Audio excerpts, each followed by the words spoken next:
नमस्कार दोस्तों, स्वागत है आपका द अजय पाल में। मैं हूं अजय और आज की मसाला थाली में परोसने वाला हूं क्लीन अप कंपनी सीजन 1 को। ज़रा कमर कस लीजिए क्योंकि ये सीरीज़ लाशें कम और ड्रामा ज़्यादा साफ करती है। ये मैक्स प्लेयर पर आई 8 एपिसोड की क्राइम ड्रामा है और कहानी है साड़ीबगंज नाम के उस काल्पनिक शहर की जहां हवा में बारूद की गंध बसी है और हर गली में कोई न कोई भाई अपना रुतबा दिखाने में लगा है। यहाँ के 3 हीरो हैं, राजू, स्वप्न और गोल्डी। तीनों जेब से खाली मगर सपनों से लबालब। और जब एक अपहरण उल्टा पड़ जाता है और शिकार की जान चली जाती है तो इन तीनों को पता चलता है कि लाश ठिकाने लगाने में असली माल है। बस फिर क्या, जो काम एक बार का लगा था वो बन जाता है full time startup.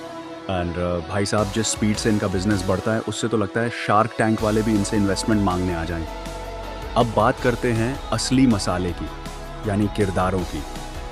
Jishnu Sengupta ने सीतेश बर्मन उर्फ मेजदा का किरदार निभाया है। एक ऐसा भ्रष्ट नेता जो साड़ीबगंज पर लोहे के पंजे से राज करता है। और सेनगुप्ता ने इस खलनायकी में इतनी ठंडी क्रूरता भरी है कि वो कार्टून विलन बनने से बाल बाल बच गए हैं, जो आजकल के गैंगस्टर ड्रामा में बड़ी बात है। दूसरी तरफ सस्वत चटर्जी हैं ईमानदार पुलिस अफसर इंद्रनाथ के रोल में। और जब भी ये दोनों आमने सामने आते हैं स्क्रीन पर वो टेंशन बनती है जो बाकी सीरीज में अक्सर गायब रहती है। रवि किशन जी का किरदार बोरदा है, यानी सीतेश का भाई।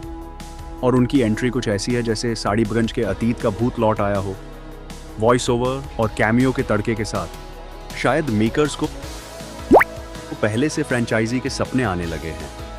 विशाल जेठवा और अमेय वाघ की तिकड़ी पैसों की भूख को अच्छे से दिखाती है।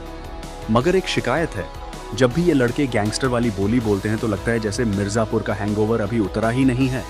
हर दूसरा डायलॉग सुनकर लगता है यूपी बिहार के लहजे की जबरदस्ती नकल हो रही है।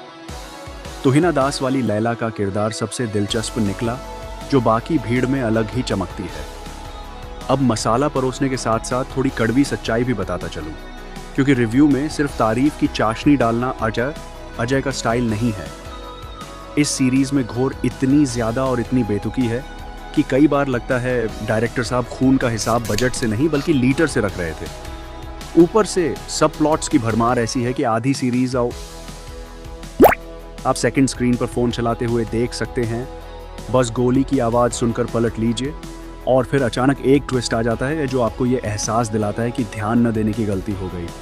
ये पैटर्न लगभग हर दूसरी गैंगवर वाली हिंदी सीरीज में दिखता है और क्लीन अप कंपनी भी उसी दीवार की एक और ईंट बन जाती है। बस दीवार अब थोड़ी ज्यादा ऊंची और ज्यादा गंदी हो गई है। तो कुल मिलाकर क्लीन अप कंपनी वो सीरीज है जो एक शानदार आइडिया लेकर आती है। 3 गरीब लड़कों की लाश साफ करने वाली कंपनी सुनने में ही दिलचस्प लगता है ना, मगर आगे चलकर बहुत ज़्यादा खून खराबे और बहुत ज़्यादा उपकहानियों के जाल में उलझ जाती है। फिर भी जिष्णु सेनगुप्ता और सस्वत चटर्जी की एक्टिंग इतनी दमदार है कि पूरी सीरीज़ को अकेले कंधों पर उठा ले जाती है। और अगर आपको गैंग वॉर, राजनीति और थोड़ी बहुत बकवास पसंद है तो ये वीकेंड बिंज के लिए ठीक ठाक विकल्प है। बस उम्मीदें ज़्यादा ऊंची मत रखिएगा, वरना अपनी ही सफाई कंपनी खोलनी पड़ जाएगी। अगर वीडियो पसंद आया हो तो चैनल को सब्सक्राइब करना मत भूलिएगा।